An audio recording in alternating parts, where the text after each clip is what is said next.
Hey everybody, I'm going to try this one more time. This is the third time I'm trying to do this. Welcome to today's Daily Dose of Awesome. My name is Vitaly Grimm, but I'm your host for today, and I'm having some kind of trouble today with the reception. I'm coming to you live from my car, and so I don't know, I had to restart this a couple times because I'm getting cut off. So I apologize about that, and hopefully we'll get people jumping back on. But today's topic is 9 ways to make your sales copy kick butt and make it better. And so I see Danielle's watching. Okay, great. So people are popping back on. I apologize for those of you that were on and we got cut off. So anyway, so 9 ways to make your sales copy better. Yes, Linda, I'm back. And when I'm talking about sales copy, I'm talking about your emails, your sales letters, your ad copy, your Facebook posts. Anytime you create a marketing message, there are things you can do to make it better. All right. And so I'm going to talk about these tips, these ways. Some of these are building blocks. And so the very first one is you have to know your audience. You have to really understand the pains of your audience. And what I was saying right before I got cut off, is that I spent 11 years in the network marketing and direct sales business. And out of those 11 years, 7.5 of those years, I was full time. So every day I woke up, let me try to move this a little bit because I see there's a lot of reflection on my face. So there's a lot of light coming in. So I spent 7.5 of those years full time, and so every day I woke up and I had to go sell, I had to go recruit, and I had to go figure out how to make money. Basically, go kill something, drag it back home, feed my family, so to speak. And so I know exactly what it's like to live with the frustrations and disappointments that go into that business. When you wake up every day and you have to prospect and you have to go on appointments and at the same time recruit people and deal with rejection and bring people to meetings and they don't show up, and you recruit somebody, then they quit the next day, right? So I went through all that for years and years and years. So I understand those frustrations, and I understand this market. Even though I've been out of that business, I've not been actively doing this for years now. In fact, I've been out of that business longer than I actually have been in that business. But all that experience stayed with me. So I know that market, right? And I understand what the people are going through on a daily basis. And that's why it makes it a little bit easier for me to make that connection in my posts, in my emails, in my ad copy. You have to understand your market at that level, okay? If you're active in network marketing and direct sales, if you have that experience, that should be easy for you. If you don't have a lot of experience, then what I would encourage you to do is do some research and understand who it is that you're talking to. Understand what their day is like, what problems they have, what frustrations they have, what goals, dreams, desires, what their life is like, what they're going through on a daily basis, what keeps them tossing and turning at night. When you understand these things, you can connect much better with the person. Okay, so you have to really, really, really know your audience. So that's tip number 1. Tip number 2 is you have to be in the right state of mind before you sit down and write copy. This is so important. This is crucial.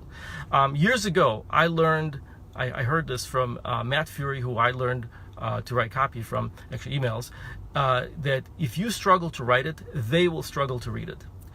In other words, if you're not in a good state of mind, if you're frustrated, if you're stressed out, if you're disappointed, if you're just in this negative state when you sit down and you write, even if it's a Facebook post, believe it or not, that energy will come through.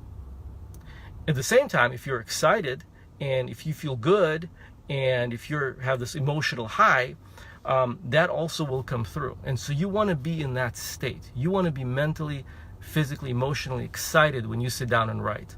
And I understand that, if you're part-time, let's say, in this business, if you still have a full-time job, then you got to carve out those 30 minutes or an hour a day for writing your ads, emails, or blog posts or whatever. Or maybe you have a lot of kids at home, and so you got to carve out that time and lock yourself in a closet or whatever you got to do. Believe me, I totally get that.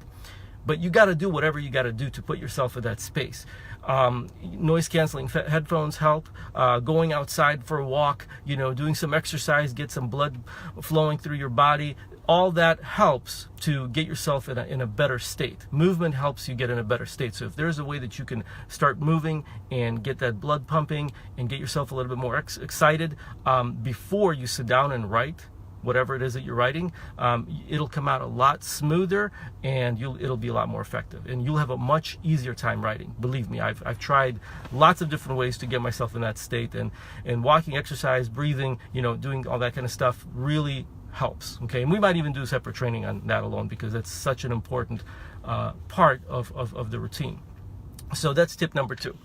Tip number 3 is, before you sit down and write your message, you got to get very clear on what it is that you want the person to do. So if you're writing, let's say, a Facebook ad, what is it that you want them to do?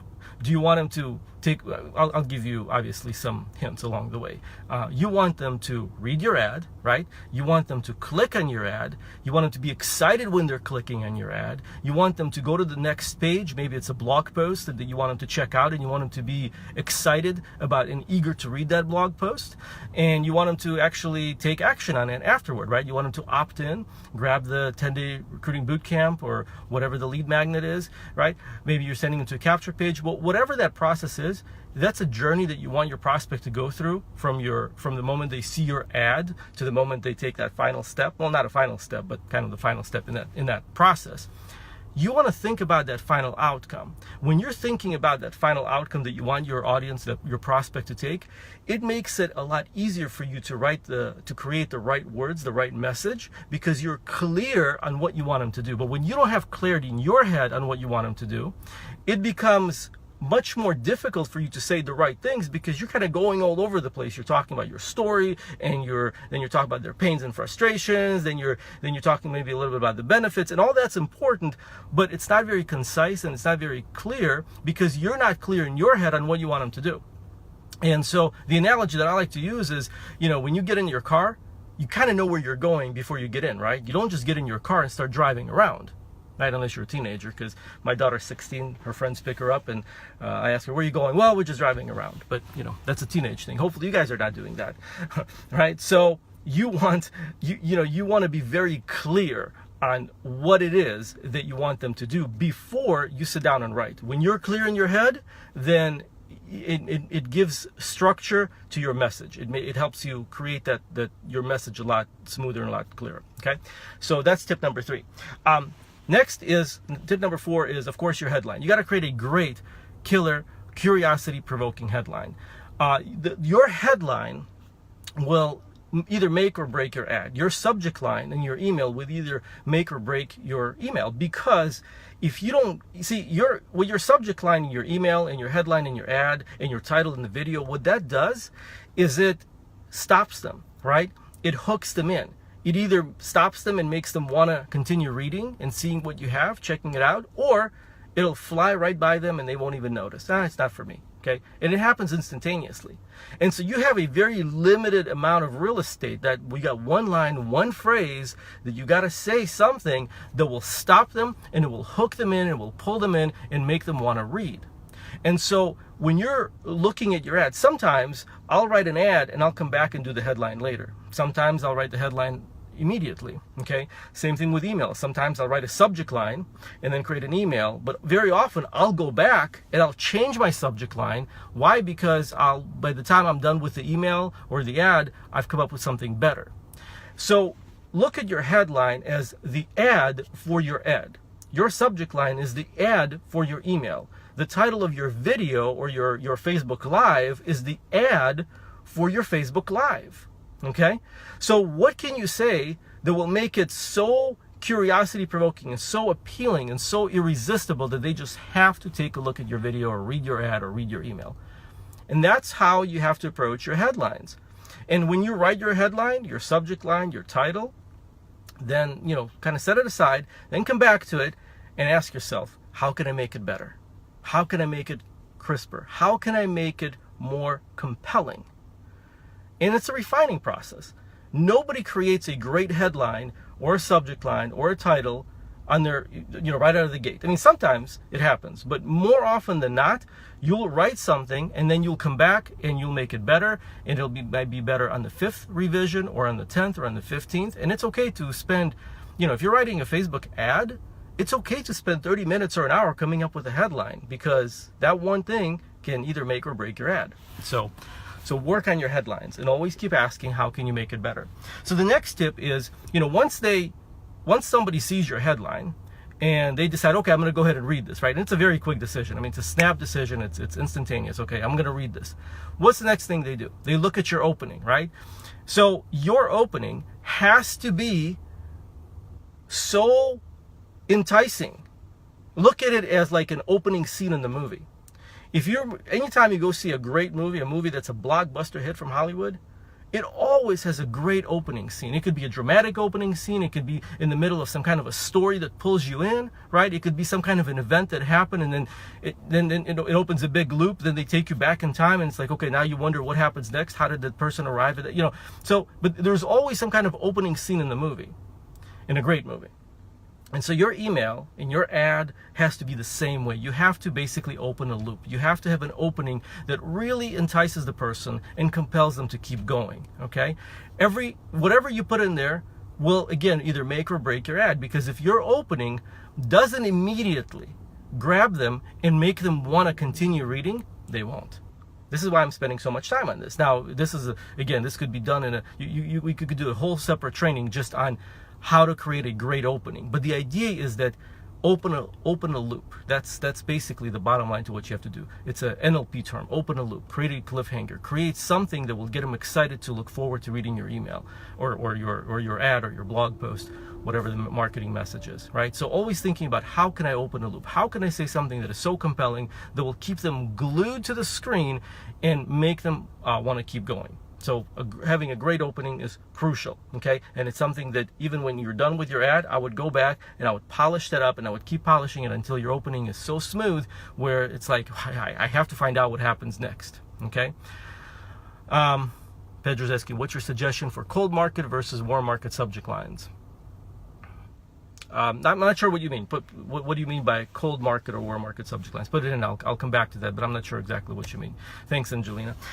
So the next point is make sure that your marketing message is on point and relevant. So what do I mean by that? It has to be relevant to to your audience. So if you're talking to network marketers, it's okay. We often talk about stories, right? Like you're supposed to tell your personal story and inject your personality and your personal story into the into the copy, but it has to be relevant to them. So before you talk about your story, they have to know that this is for them. They have to know. You have to basically call out to your audience. If you're writing in your headline, let's say, for example, something about building a business, that's kind of general. But if you say recruiting or building a team, enrolling team members, now they know that it's relevant to them because you're talking the language of a network marketer, right? So you have to make sure that your ad, your headline, and every aspect of your ad is relevant and on point, and they have to know that it's for them.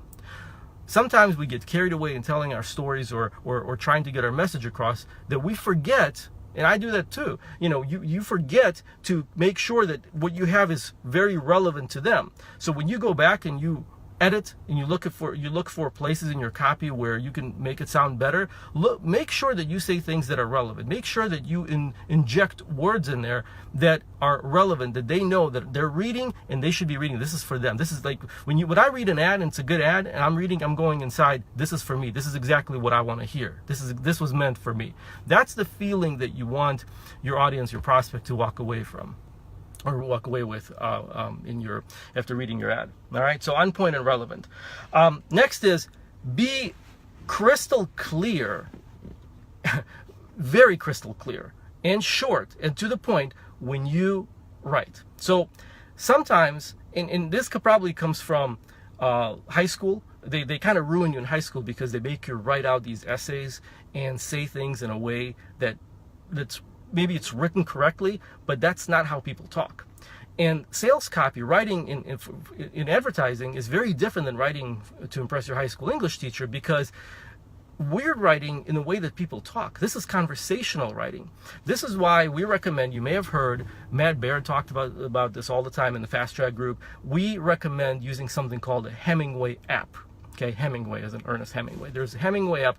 I forget what it costs, $20-$30, but there are free versions online. Basically what it does is it's a readability score. You can type in Google readability score, and you can take your text and put it in one of these tools. I recommend Hemingway app, but there are some free sites out there as well, and it'll grade your copy. It'll grade your copy based on the reading level, and you might be surprised. You might think you have a great piece of copy, some great message, and then you look at it and it's like grade 10 reading level, which means that it's complex. It's hard to understand. You want your sales message to be at a 5th or 6th grade reading level or lower. If it's a 3rd grade, fantastic. That's even better, which sometimes is tough to do. But I'll give you some tips on how you can do that. Basically, what you want to do is you want to use short sentences, very conversational, 1-word sentences, 3-word sentences, short paragraphs. If what you have to say is too long, break it up, try to make 2 sentences out of it, or at the very least, put a ... somewhere in the middle. And you'll see me do in emails that pretty often. Like I'll use ellipses in the middle of a sentence, break it up. Why? Because I want it to be very easy to read. Not because we call this sometimes dumbing down, but it's really not dumbing down the copy. See, when people read your copy, they may be a PhD, but they're reading it, on a lot of it on a subconscious level, with a very old part of the brain, that's reptilian part of the brain, and it's very primitive. Okay, and so if it's too complex, if what you're writing is too complex, their mind is just going to start kind of, they're going to start glazing over the copy. And then they're just going to tune it out, because if they have to go back and they have to reread what you wrote to understand what you wrote, then your copy is going to flop. Your marketing message is not going to get through. But if you say something very clearly, something that gets right through, then they're going to understand it. So when you write your message, you want to go back and you want to look for places where there's friction. You want to go back and look for places where you can smooth it out and make it sound very clear and very crisp and very clear. Basically, you want clarity. You want the person to be crystal clear on what you're trying to say. That's the best way to describe it. And like I said, one way to do that is to use Hemingway app and to make sure that you need to become more reptilian. You don't need to become more reptilian. You just need to understand you're writing to the reptilian brain. You're writing to a very primitive part of the mind that understands, that looks for simplicity.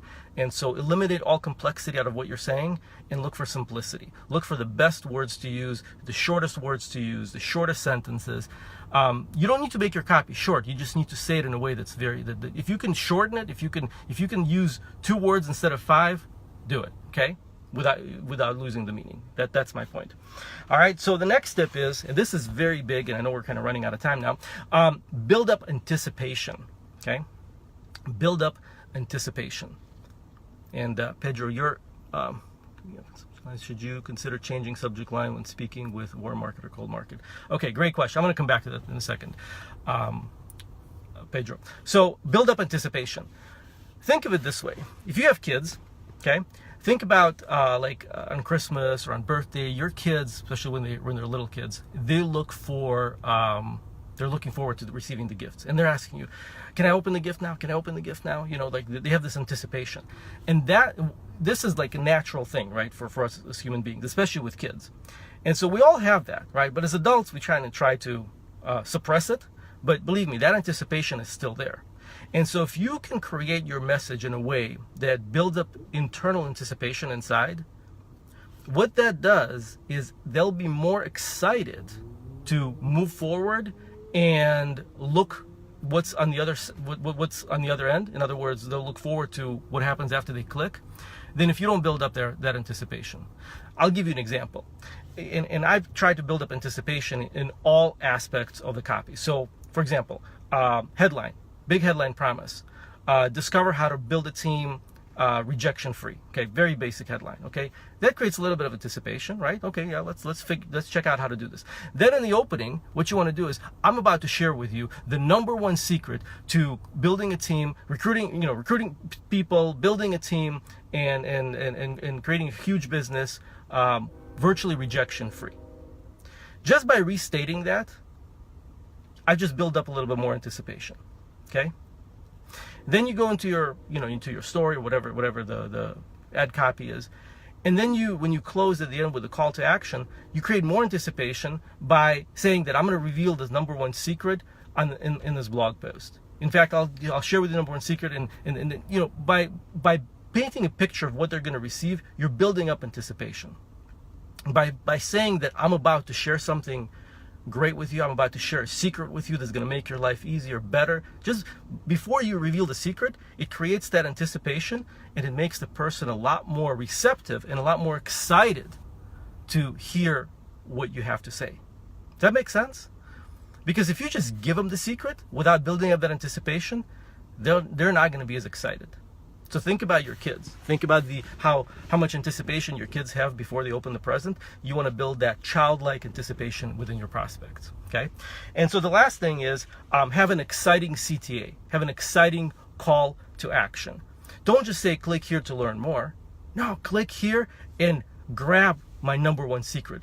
And you can use, and you can get very creative with your calls to action. You could say, click here. You could say, run to the next page and grab my number one secret. Okay, when you say run, I mean that puts them in a completely different state of mind, and it's probably not something they see in a lot of other ads. And you're not being hypey. You're just using different language. You're just using different words. So when you're closing your ad, your email, your blog post, whatever action you want them to take, your video, your live, think of a way that you can bring up more enthusiasm and inject more excitement into your call to action. So that, because you've built up anticipation, you got them all excited, you want to close it with a bang. Not like, okay, click here to learn more. Not learn more. Learn more what? Click here and grab my number one secret. Click here and grab the bootcamp that's probably going to change your life, right? And I know when you're writing, you're not using tonality like I am right now, but when you're writing and when you read the copy, when you use that tonality, it's going to help you create the right words, and it's going to be a lot more exciting. So hopefully this makes sense to you guys. And so those are all the tips I have for you. Pedro asked me a great question. Do you use the different subject lines with warm versus cold market? And yes, of course, if your audience knows you, then you can be a little bit more edgy. You can be a little bit more personal, okay? Because they already know who you are. You already established certain level of know, like, and trust with them. Whereas if this is the first email they see from you, or if this is an ad, and obviously you're going to be speaking a little bit differently. So yeah, it would be somewhat different. This is why when we send emails to people that have just gotten on our list, they're a little bit different than if the emails that go out to people who are members of the community and basically they're already been indoctrinated into our system and our process, and they already speak the language, so to speak. So, all right. Well, thanks, guys. Sorry for a little hiccup at the beginning. I had to restart this like 3 times, but looks like we're all good now. It's great to be on, and I look forward to seeing you next time. All right. Take care, everybody. Thanks, guys.